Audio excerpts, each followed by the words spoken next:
శంకరాచార్యుల వారు పరదేవత దగ్గరికి వెళ్ళారు, అమ్మవారి దగ్గరికి. అమ్మవారు సంతోషించి సౌందర్య లహరి చేతిలో పెట్టింది. పట్టుకెళ్ళవయా శంకరా అంది. అది 100 శ్లోకములు తాళపత్ర గ్రంథాన్ని పట్టుకుని శంకరాచార్యుల వారు కైలాసం నుంచి భూమండలానికి వస్తున్నారు. నందీశ్వరుడు చూశాడు. ఇన్నాళ్ళు సౌందర్య లహరి ఒక్క కైలాసంలోనే ఉండేది. ఇప్పుడు భూమి మీదకి వెళ్ళిపోతే కైలాసం గౌరవం తగ్గుతుంది.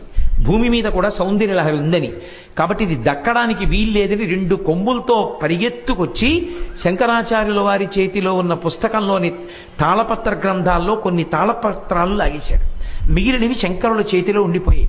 59 శ్లోకాలు ఉన్న తాళపత్రాలు వెళ్ళిపోయాయి, 41 ఉండిపోయాయి. శంకరుడు కించిత్ బాధపడ్డారు. అమ్మ ఇచ్చిన దాంట్లో కొంత భాగం పోయింది. అప్పుడు అశరీరవాణిగా అమ్మవారు పలికింది, శంకరా, నందీశ్వరుడి చేత ఎందుకు తీయించేశానో తెలుసా? నువ్వు అపరశంకరుడివి, నువ్వు ఈ సౌందర్యలహరి శ్లోకాలు పూర్తి చెయ్యండి. వెంటనే శంకరాచార్యుల వారు ఆ నందీశ్వరుడు తీసేసుకున్న 59 శ్లోకాలు తాను పూరించేశాడు. పూరించి మొత్తం 100 శ్లోకాలని తీసుకుని భూమండలానికి తీసుకొచ్చారు.